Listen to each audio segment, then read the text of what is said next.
Hey YouTube, I'm back with another video. Okay, he's already starting. You see that? Yeah, see, I've invited Natural Me 4C back for another video on my channel. Okay. Okay, so we got a lot of questions about marriage and being like newlyweds and stuff. That's right. People want to know what our biggest challenges have been and how do we keep the spark in the relationship.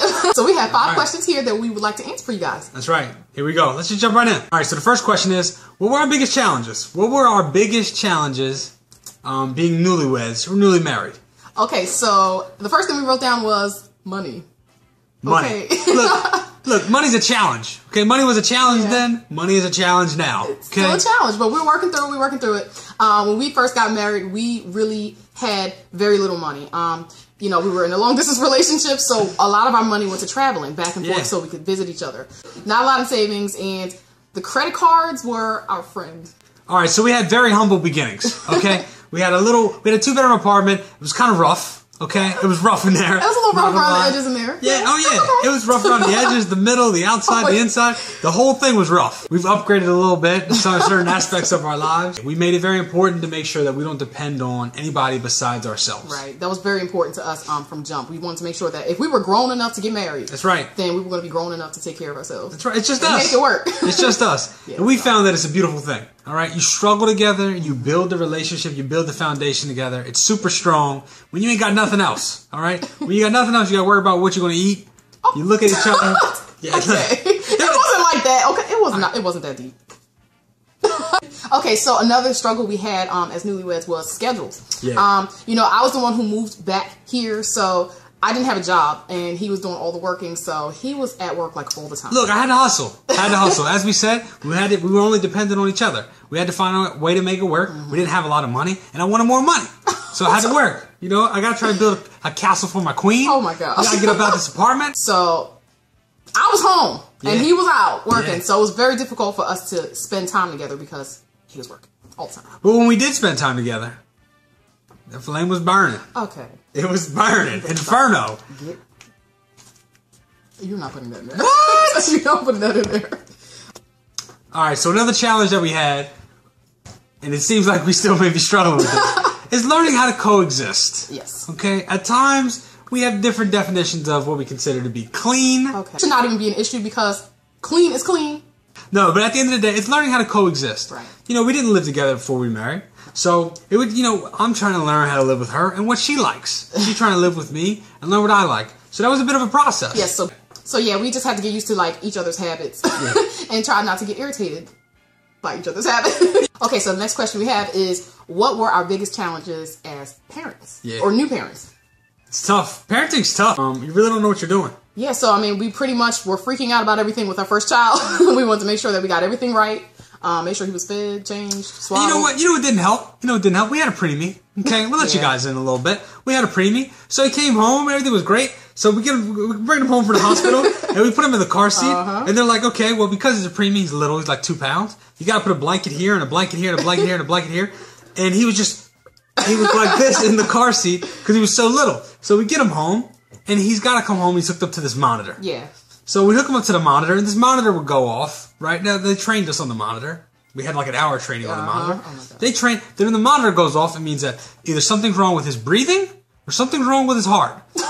What they didn't tell us was that this freaking monitor will go off all the time for no reason. Yeah. So if the little sticky tabs were like coming off in any way, it would just go off. So we'd be getting absolutely no sleep because he would shift and the little sticky tape would just come off, and we'd be freaking out like, what's going on with the boy? Yeah. With the boy.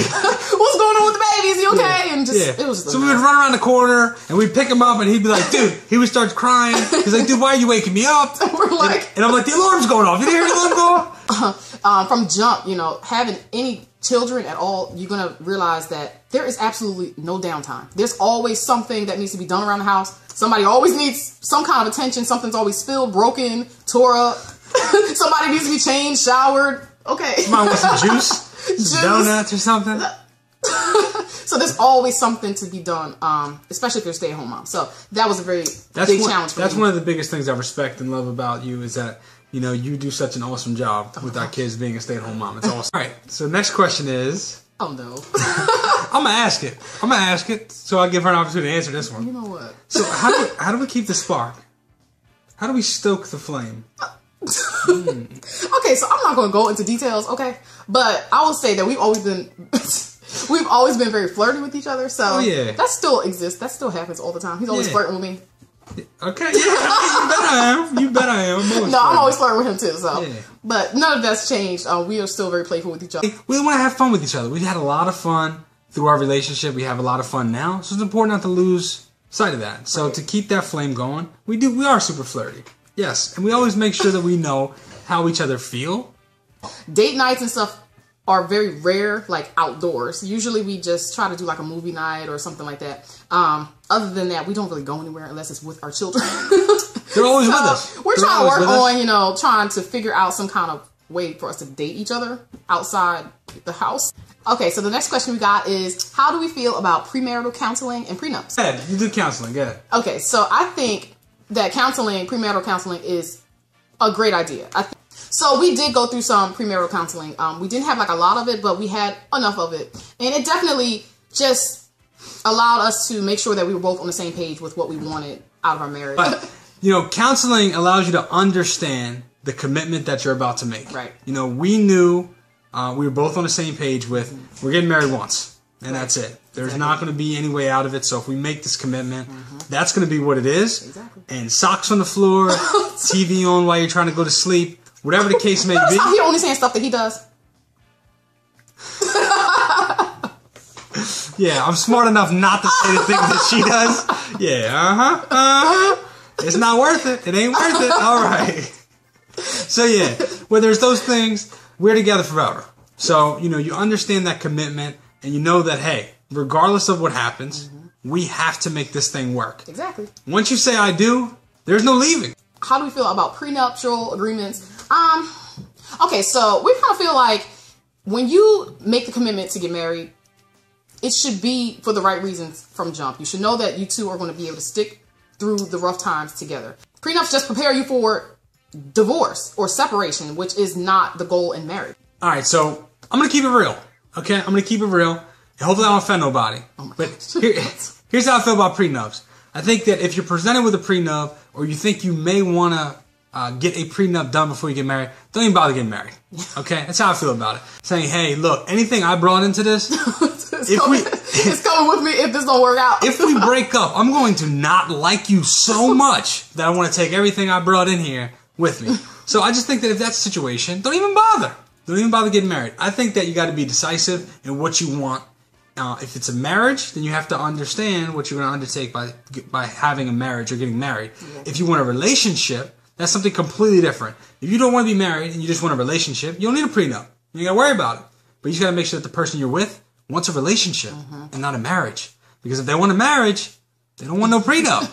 All right, so our last question is, how do you stick together without losing yourself? Right. So it also helps that, the person that you end up marrying is interested in the same things that you are so that you guys can enjoy your time together. So if you enjoy, I don't know. Like tonight, right? So I'm gonna watch NFL draft. All right, I'm into football. I love the NFL. I'm gonna watch NFL draft, and guess what my baby's gonna do? That's what he think I'm gonna do. She's gonna be right next to me watching NFL draft. I actually might watch it. Yeah, that's right. That's right. We're gonna be. It's not because you said I was gonna watch it. So we'll be cheering on the Dallas Cowboys tonight. No, we won't. What?